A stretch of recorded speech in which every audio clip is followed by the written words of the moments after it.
Cut the show. I'm done. Take me off. Take me off. Cut the show.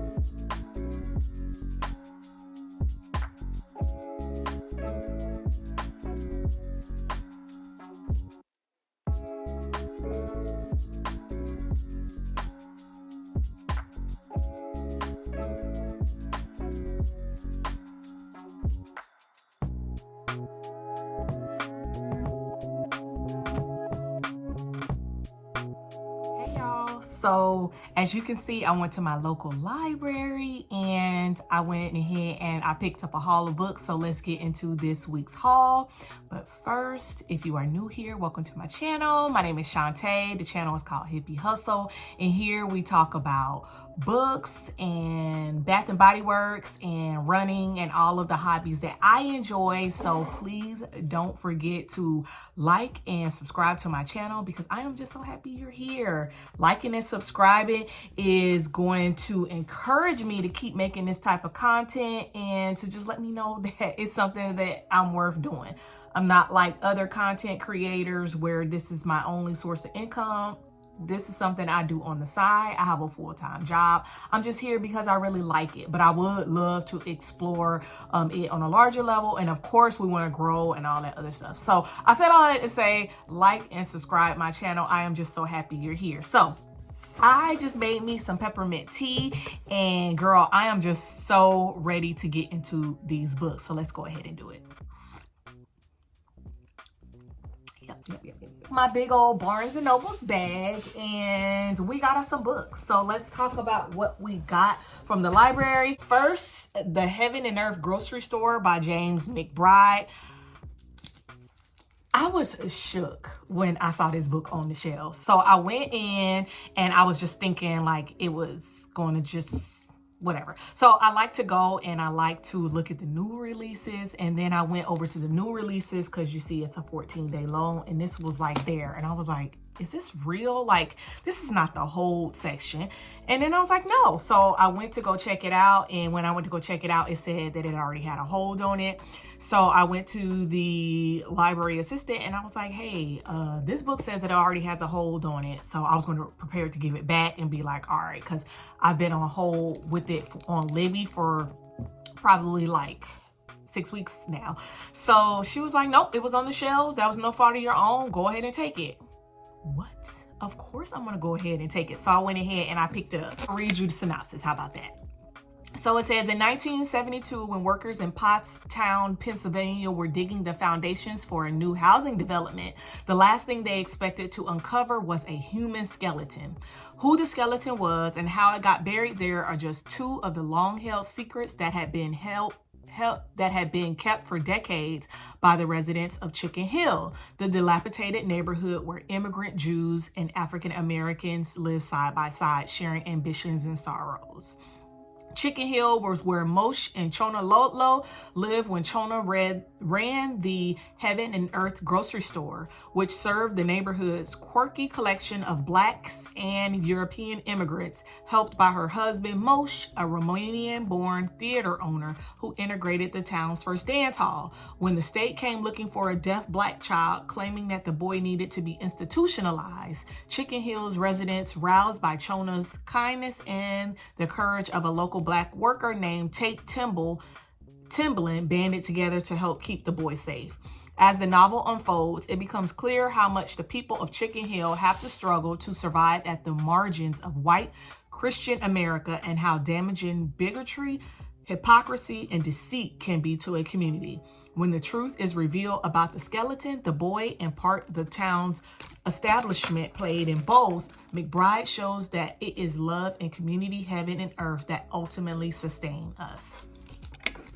So this sounds so good. I'm so excited to read it. I think I'm going to actually tandem it with the audio. I think I'm going to use my audio credit to go ahead and read it.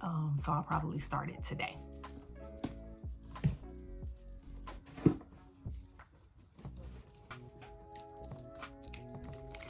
I have been seeing so many mixed reviews on Witch King by Martha Wells. I just know that it's an epic fantasy, so let's hear the synopsis so that we can know what it's about. Let's read it. After being murdered, his consciousness dormant and unaware of the passing of time while confined in an elaborate water trap, Kai wakes to find a lesser mage attempting to harness Kai's magic to his own advantage. That was never going to end well. But why was Kai in prison in the first place? What has changed in the world since his assassination? And why does the Rising World Coalition appear to be growing in influence? Kai will need to pull his allies close and draw on all his pain magic if he is to answer even the least of those questions. He is not going to like the answers. So I got Raybearer by Jorna Ifueko. No idea what it's about. I know that it's an African-inspired fantasy. I had went through this stage back in like 2020 where I was going crazy for African-inspired fantasy, and then I just kind of stopped. And I got political into it, and I got all in my head about it. So nonetheless, I'm back, and I keep seeing that this is probably one of the top reads, and I'm just so shocked that I haven't read it. So let's read what it's about. What if you sworn to protect the one you were born to destroy? Teresai has always longed for the warmth of a family. She was raised in isolation by a mysterious, often absent mother known as the Lady. When Teresai comes of age, the Lady sends her to the capital of the global empire of Aritsar to compete with other children to be chosen as one of the Crown Prince's Council of 11. If she is picked, she will be joined with other council members through the Ray, a bond deeper than blood. That closeness is irresistible to Teresai, but the Lady has other ideas, including a magical wish that Teresai is compelled to obey. Kill the Crown Prince once she gains his trust. Teresai won't stand by and become someone's pawn, but is she strong enough to choose a different path for herself? With extraordinary world building and breathtaking prose, Raybearer is the story of loyalty, fate, and the lengths we're willing to go for the ones we love. Raybearer.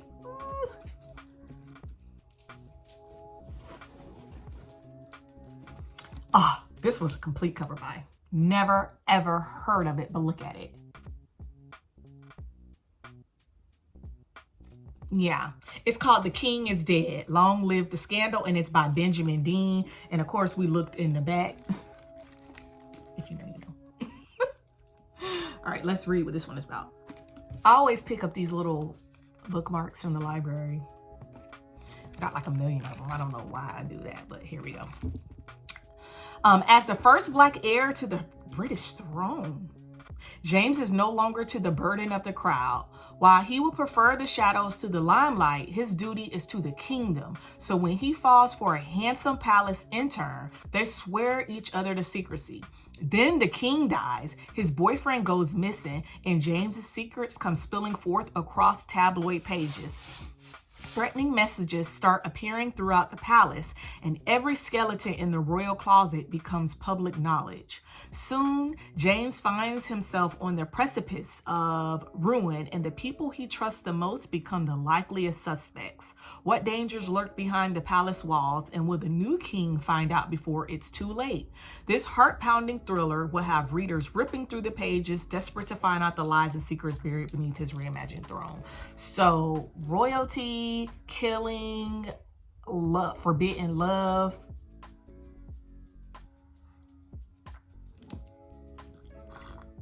This is The Changing Man by Tomi Oyemekinde. Let's read the synopsis together. All right. Face front, watch your back, be brave. It was left to her, Ife Adibola wouldn't be starting at Nithercoth School because despite her being in the Urban Achiever Scholarship Program, her parents can barely afford the tuition. No matter who is trying to be friends with her, like her classmate Byeeee, or how much the prestigious boarding school tries to pull her in, life is determined not to get caught up in any of that. Ife is determined not to get caught up in any of that. But when another student, Malika, begins acting strange, Ife can't help but wonder if there's more going on at Nithercott than she realizes. Could there be any truth to the school's decades-old legend of the changing man? Is there any connection to the missing older brother of her classmate, Ben? As more questions arise, Ife has no choice but to team up with Ben and Byeeee to investigate. But can the trio act quickly enough to uncover who is behind everything before one or all of them is a change? Ooh. So most of these were found in the YA section. So I have been in a YA reading mood. So yeah. 2 more. Library haul about 3 weeks ago, and it was time for me to put some of those books up because they were 14-day loans, and I was just not really feeling a couple of them. I started and then I just wasn't in the mood for them, but this was in that haul and I decided to keep it. So let's hear what it's about. Oh, all right. 16-year-old Amina Conte has always believed. Did I say the author? So this is All the Fighting Parts by Hannah V. Sawyer.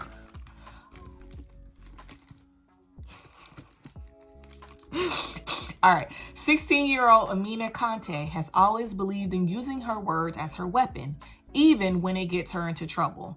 After cursing at a classmate, her father forces her to volunteer at their church with Pastor Johnson. But Pastor Johnson isn't the holy man everyone thinks he is. The same voice Amina uses to fight falls quiet the night she is sexually assaulted by Pastor Johnson. After that, her life starts to unravel. Her father is frustrated that her grades are slipping, and her best friend and boyfriend don't understand why the once loud and proud girl is now quiet and distant. In a world that claims to support survivors, Amina wonders who will support her when her attacker is everyone's favorite community leader. When Pastor Johnson is arrested for a different crime, the community is shaken and divided. Some call him a monster, others defend him, but Amina is secretly relieved. She no longer has to speak because Pastor Johnson can't hurt her anymore, or so she believes. To regain her voice and sense of self, Amina must find the power to confront her abuser in the courtroom and in her heart, and learn to use all of the fighting parts within her. Isn't it beautiful? Hopefully I'll be in the space to read this. The holidays was hard, so. All right, last one. This is Wish of the Wicked by Danielle Page. I originally got this book. This book has been on my TBR ever since I've heard that it was coming out, and I ain't gonna hold you. I thought, like, I started it and I got like 20% in and I wasn't feeling it. I wasn't feeling the complex names. I wasn't feeling the complex plot, and it just was too hard for me to concentrate and focus on, but I'm determined to give it a try. I went on Goodreads.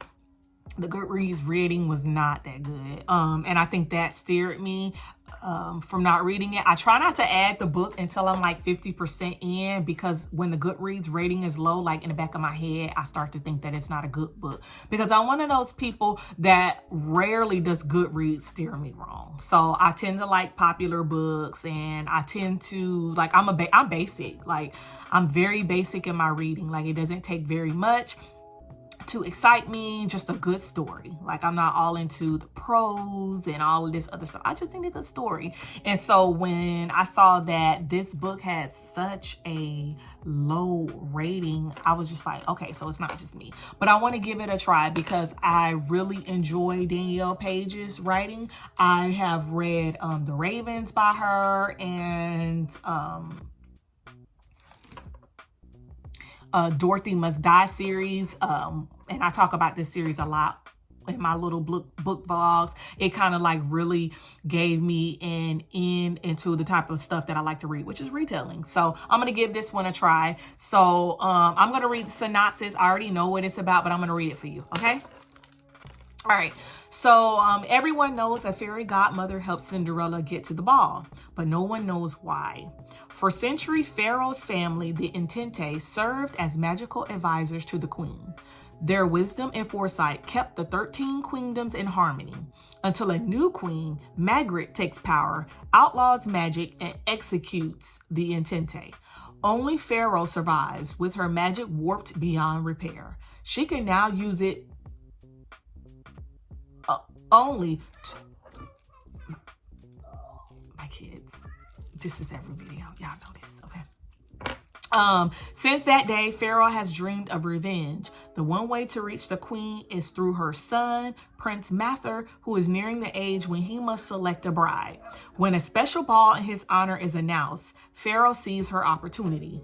All it will take is a young woman named Cinderella who dreams of true love. With one night, one chance to reclaim her magic and destroy the queen, Pharaoh will stop at nothing. New York Times bestselling author Danielle Page reimagines a beloved tale, challenging everything you thought you knew about fairy godmothers. I love how my library tells me how much I saved. I saved quite a bit just by checking out books at the library. I'm on a no buy.